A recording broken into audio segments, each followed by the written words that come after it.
آج پوری دنیا رسول کے صدقے میں ہے. یہ چاند رسول کے صدقے میں چاندنی دیتا ہے, یہ سورج رسول کے صدقے میں روشنی دیتا ہے, یہ آسمان رسول کے صدقے میں بارش دیتا ہے, یہ زمین رسول کے صدقے میں غذا دیتی ہے, یہ زمین رسول کے صدقے میں غلہ دیتی ہے اور بے شمار اناج دیتی ہے. اور یقیناً رسول کے صدقے میں ہماری سانسیں ہیں, رسول کے صدقے میں ہماری جان ہے, اور رسول کی وجہ سے پوری دنیا ہے, رسول کی وجہ سے ہمارا وجود ہے, رسول کی وجہ سے ہمارے یہ پارٹس پرزے ہیں, رسول کی وجہ سے ہماری زندگی ہے, جس رسول کی وجہ سے ہماری سانسیں ہیں, جس رسول کی وجہ سے ہماری دھڑکنیں ہیں, جس رسول کی وجہ سے ہماری زندگی ہے, اس رسول کی شان میں گستاخی کی جائے اور مسلمان تماشائی بنا رہے, ایسا نہیں ہو سکتا. مسلمانوں کو اس گستاخی کا دفاع کرنا چاہیے, اس گستاخی کا مقابلہ کرنا چاہیے,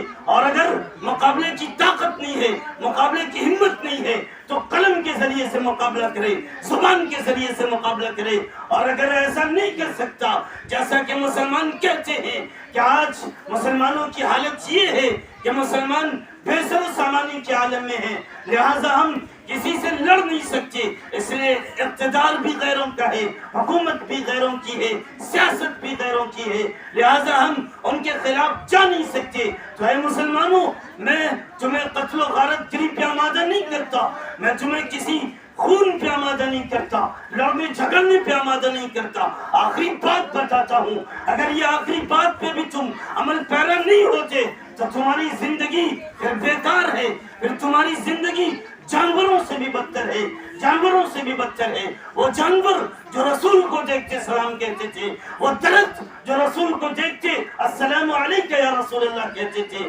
وہ پتھر جو رسول کو دیکھ کے کلمہ پڑھ لیتا تھا, اس پتھر سے بھی آپ کی حیثیت کم ہے, بیکار ہے. وہ آخری بات یہ ہے, اگر کچھ نہیں کر سکتے ہیں, آپ کے بقول آپ کے پاس کچھ کرنے کو نہیں ہے, میں کہتا ہوں ایک بات صرف آپ کر لیجئے. وہ ایک بات یہ ہے کہ جہاں پوری دنیا آپ کے رسول کی شان میں گستاخی کر رہے ہو, ایسے وقت میں آپ رسول پاک صلی اللہ علیہ وسلم کی سنتوں کو زندہ کیجئے, آپ صلی اللہ علیہ وسلم کے ایک ایک طریقے کو زندہ کیجئے. رسول صلی اللہ علیہ وسلم جیسے چلتے تھے وہی چلنا آپ کا ہو, جیسے پانی پیتے تھے وہی پانی پینا آپ کا ہو, جیسے آپ سوتے تھے وہی سونا آپ کا ہو, جیسے آپ کی گفتار ہوتی تھی وہی گفتار آپ کی ہو, جیسے بات چیت آپ کی ہوتی تھی وہی بات چیت آپ کی ہو. گو کے سر کے بال سے لے کر پاؤں کے ناخن تک آپ کا ڈھانچہ سنت رسول میں بالکل ڈوب جائے, اور آپ سنت رسول کے پیکر بن جائیں, ہر سنت کو آپ زندہ کرنے والے ہو جائیں. اگر آپ سنتوں کو زندہ کرنے والے بھی نہیں ہوتے تو پھر یاد رکھیے یہ بے غیرتی ہے, ذلت و رسوائی ہے, پھر آپ کے وجود کا کوئی فائدہ نہیں, پھر آپ کو مر جانا چاہیے, پھر آپ کی کوئی ضرورت نہیں ہے. اس لیے کہ آپ تمام چیز آپ کے بقول نہیں کر سکتے, لیکن کیا سنت رسول ادا نہیں کر سکتے, لیکن کیا سنت رسول کو زندہ نہیں کر سکتے, جبکہ رسول پاک صلی اللہ علیہ وسلم نے آج سے 1400 سال پہلے فرما دیا تھا, من تمسک بسنتی عند فساد امتی فلہ اجر 100 شہید. اور فرماتے ہوئے کہا تھا, اے لوگو وہ کہ آپ کہہ رہے تھے, اے لوگو یاد رکھنا ایک دور ایسا دور آئے گا جو فساد کا دور ہوگا, بگاڑ کا دور ہوگا, ایسا دور آئے گا جس دور میں لوگ فساد میں مبتلا ہوں گے. فساد کیسا؟ سنتوں کا فساد ہوگا, لوگ سنتوں کا مذاق اڑا رہے ہوں گے. کیا آج دیکھتے نہیں ہمارے گھروں میں سنتوں کا مذاق, آج دیکھتے نہیں ہمارے نوجوان سنتوں کا مذاق اڑاتے ہیں, ہر جگہ سنتوں کا مذاق اڑایا جا رہا ہے. یقیناً یہی فساد کا وقت ہے اور یہی 100 شہیدوں کے اجر کو لوٹنے کا وقت ہے. رسول نے فرمایا کہ من تمسک بسنتی عند فساد امتی فلہ اجر 100 شہید, کہ فساد کے وقت میں, امت میں فساد کے وقت میں, جب سنتیں بگاڑی جا رہی ہو, جب سنتوں کا مذاق اڑایا جا رہے ہو, ایسے وقت میں جو کوئی بھی میری سنت کو مضبوطی سے تھام لے گا اس کے لیے 100 شہیدوں کا اجر ہوگا. تو یقیناً آج جہاں گستاخی کی جا رہی ہے رسول کی شان میں, تو مسلمانوں کے لیے ضرورت اس بات کی ہے کہ مسلمان سنت رسول کو زندہ کرے. کرے اور مسلمان انہیں کہہ دے کہ تم جس رسول کی خلاف ورزی کرتے ہو، جس رسول کی شان میں گستاخی کرتے ہو، جس رسول کی شان میں نازیبہ کلمات پڑھتے ہو، افواج اور بکواس پڑھتے ہو، ہم نے اس رسول کی زندگی کو محفوظ کر رکھا ہے، ہم رسول کی طرح چلتے ہیں، ہم اپنے رسول کی طرح پیتے ہیں، ہم اپنے رسول کی طرح گویا ہوتے ہیں، ہم اپنے رسول کی طرح کھاتے ہیں، ہم اپنے رسول کی طرح قضاء حاجت کرتے ہیں، اگر ہم لیٹرین بھی جاتے ہیں، بیت الخلا بھی جاتے ہیں،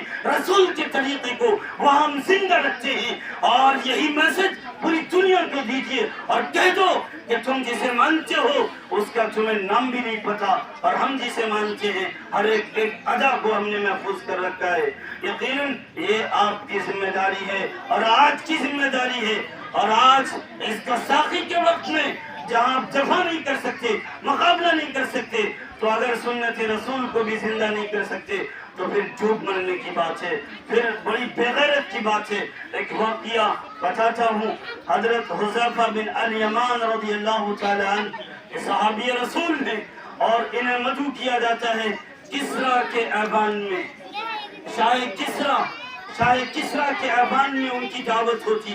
وہ اس ایوان میں جاتے، اور وہاں جانے کے بعد جب وہ دسترخوان پہ بیٹھے ہوتے ہیں تو دسترخوان پہ کھانے کے دوران ان سے ایک لقمہ گر جاتا ہے، وہ اس لقمے کو، گرے ہوئے لقمے کو اٹھا کے کھانے لگتے ہیں سنت رسول کو زندہ کرتے ہوئے، تو ان کے بغل گیر، ان کے ساتھی انہیں کچوکا لگاتے ہیں اور کہتے ہیں اے حذیفہ یہ کیا کرتے ہو، یہ کسریٰ کا دربار ہے، یہ ایک بادشاہ کا دسترخوان ہے، اور یہاں گرے ہوئے لقمے کو تم اٹھا کے کھاتے ہو۔ تو اے لوگوں سنو، اس وقت نبی کے شدائی نے، نبی کے دیوانے نے، نبی کے صحابہ نے کیا جواب دیا تھا، کہا تھا اَأَتْرُكُ سُنَّةَ رَسُولِ اللَّهِ صلی اللہ علیہ وسلم لِهَٰؤُلَاءِ الْحَمَقَةِ، کیا میں سنت رسول کو ان بیوقوفوں کی وجہ سے، ان احمقوں اور اسٹوپڈ کی وجہ سے ترک کر دوں؟ یہ نہیں ہو سکتا۔ تو یقیناً انہوں نے ایسا پیارا جواب دیا تھا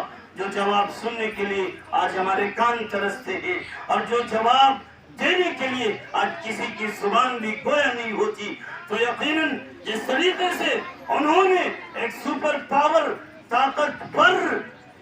بڑی طاقتور کے دسترخوان پہ سنت رسول کو زندہ کیا، اور انہیں نے چیلنج کیا اور کہا کہ اس کے پاس طاقت ہے تو کیا ہوا، عزت ہو تو کیا ہوا، شہرت ہے تو کیا ہوا، تمام چیزیں ہیں تو کیا ہوا، لیکن ہم سنت رسول کو زندہ کرنے سے کبھی بھی پیچھے نہیں ہٹیں گے۔ لہٰذا انہوں نے سنت رسول کو زندہ کیا۔ تو اب ضرورت اس بات کی ہے کہ ہم سب پہ بھی ایک ذمہ داری عائد ہو چکی ہے کہ کم سے کم سنت رسول کو زندہ کریں، اور سنت رسول کی ایک دنیا میں آگ لگا دیں، پوری دنیا میں سنت رسول کی لہر دوڑا دیں، اور پوری دنیا میں چپے چپے میں یہ پیغام پہنچا دیں کہ جس رسول کی شان میں تم گستاخی پہ آمادہ ہو، ہم اس رسول کی سنتوں کو پھیلانے پہ آج تن من دھن کی بازی لگا چکے ہیں۔ ہم ہر صورت میں سنت رسول کو زندہ کریں گے، اور ہر ناحیے سے سنت رسول کو تابندہ کریں گے، اور سنت رسول کے ساتھ زندگی کو گزاریں گے۔ لہذا ضرورت اس بات کی ہے کہ ایسے وقت میں پورا شوب اور پرفتن دور میں ہمیں سنت رسول صلی اللہ علیہ وسلم کو زندہ کرنے کی بے حد ضرورت ہے۔ اللہ پاک سے دعا فرمائیں کہ اللہ پاک ہم سب کو سنت رسول کے ساتھ زندگی گزارنے والا بنائے۔ آمین وآخر الدعوانا۔